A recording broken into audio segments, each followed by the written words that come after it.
Hello guys, आज हम discuss करेंगे कार्बोहाइड्रेट एमसीक्यूज और कौन कौन से आ सकते हैं कार्बोहाइड्रेट से पॉसिबल जो एमसीक्यू है जो पीपीएससी या दूसरे एग्जाम एमएलटी एमबीबीएस में आते हैं। आपका ये कार्बोहाइड्रेट का चैप्टर क्लियर हो जाएगा। थोड़े से पार्ट वन के अंदर भी इम्पोर्टेंट हैं, लेकिन इसमें सारे ही इम्पोर्टेंट हैं।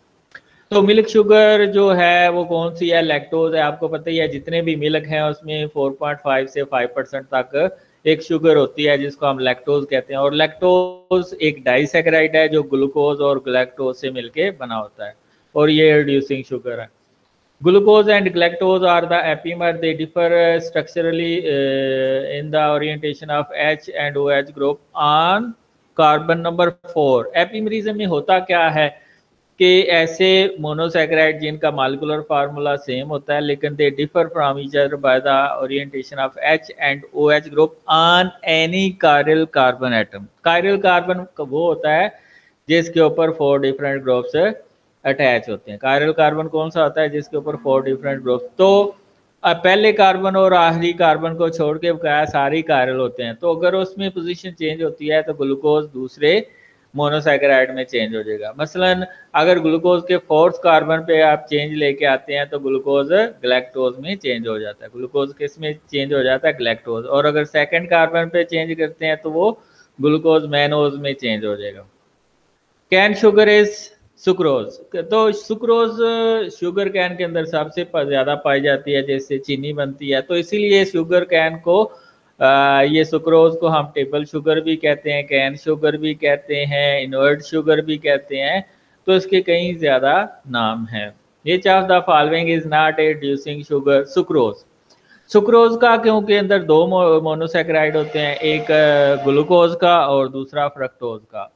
ग्लूकोज का 1st कार्बन जो कि फंक्शनल कार्बन है और फ्रक्टोज का 2nd कार्बन जो कि फंक्शनल कार्बन है, दोनों बॉन्डिंग में इन्वॉल्व होते हैं। दोनों क्या है? बॉन्डिंग में इन्वॉल्व होते हैं। कोई एनोमेरिक कार्बन फ्री नहीं होता। तो रिड्यूसिंग शुगर वही होती है जिसका एनोमेरिक कार्बन फ्री होता है।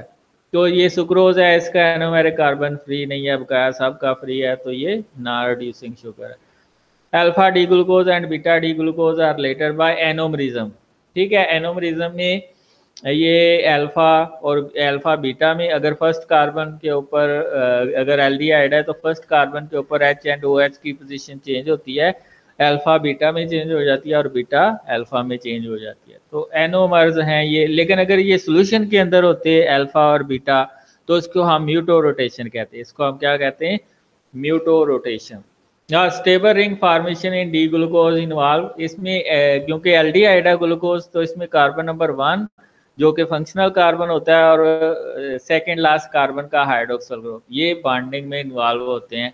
तो कार्बन 1 और कार्बन 5 जो है ग्लूकोज की रिंग फॉर्मेशन में इन्वॉल्व होते हैं। Stable ring formation in D fructose involve carbon number 2 क्योंकि जो फंक्शनल कार्बन है वो कार्बन नंबर 2 है and carbon number 5। The table sugar which is used in making tea is sucrose. ठीक है, सुक्रोज होती है। Reducing reduction of glucose with calcium in water produce mannitol जो कि डिफरेंट पर्पसेस के लिए यूज होता है।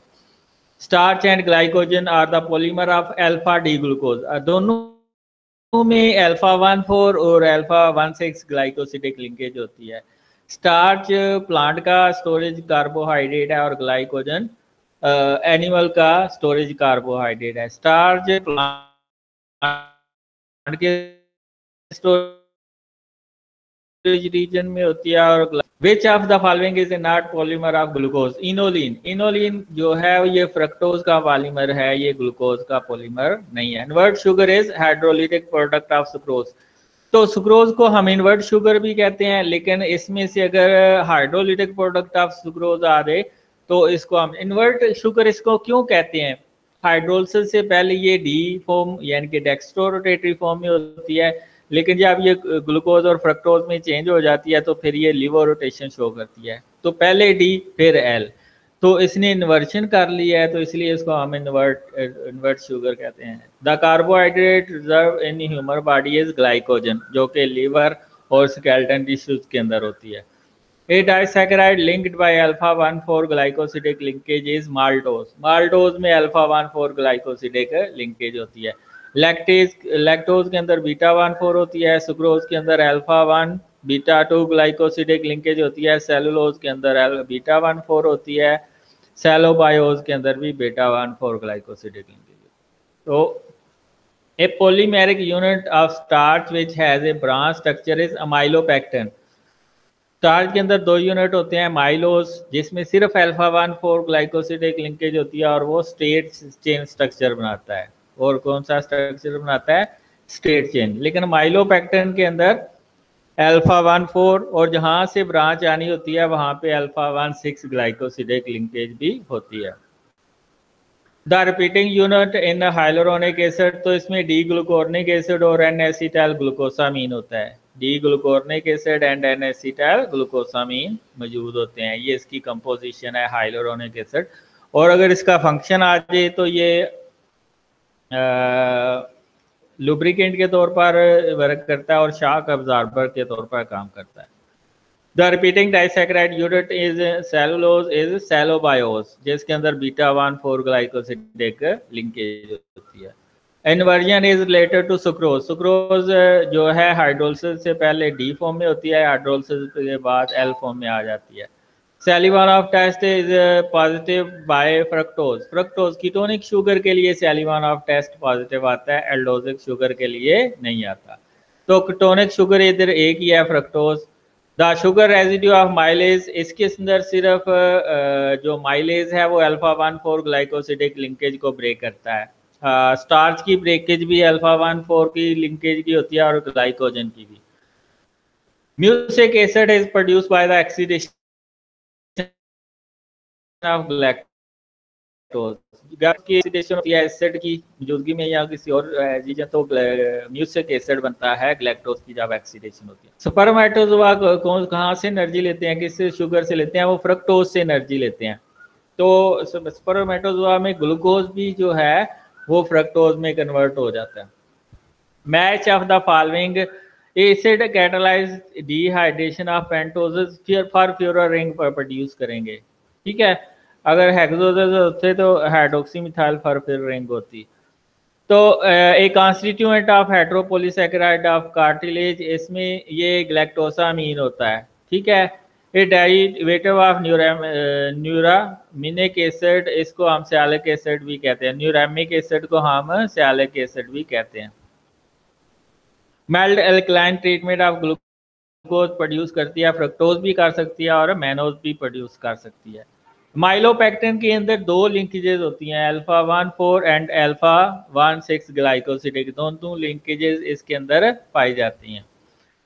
Number of isomer of straight chain glucose structure is 16. इसके अंदर 4 कायरल कार्बन होते हैं according to van't Hoff rule C2 की पावर n. और इसमें n जो है कायरल कार्बन को शो करता है, तो 2 की पावर 4 मतलब 16 इसमें आइसोमर बन सकते हैं. 2 carbohydrate are epimer if they differ only in the configuration around 1 chiral carbon atom. ठीक है, एक 20 साल का बच्चा है, वो आता है हॉस्पिटल में, तो जब वो डेयरी प्रोडक्ट लेता है तो उसको डायरिया हो जाता है, एब्डोमिनल पेन हो जाता है. तो उसको किस एंजाइम की डेफिशिएंसी है? लैक्टेज एंजाइम की डेफिशिएंसी है. सक्रेज की भी हो सकती है लेकिन ज़्यादातर ये लैक्टेज की होती है. Why is the cellulose is not digested by human beings? They don't have a proper enzyme cellulase to break the bond. ये सिर्फ रूमिनेंट एनिमल्स के अंदर होता है, जिनकी र्यूमेन के अंदर जो सेलुलेज एंजाइम होता है वो बैक्टीरिया रिलीज करते हैं, र्यूमेनोकोकस सेलुलेज एंजाइम, तो सेलुलोज ब्रेक होता है.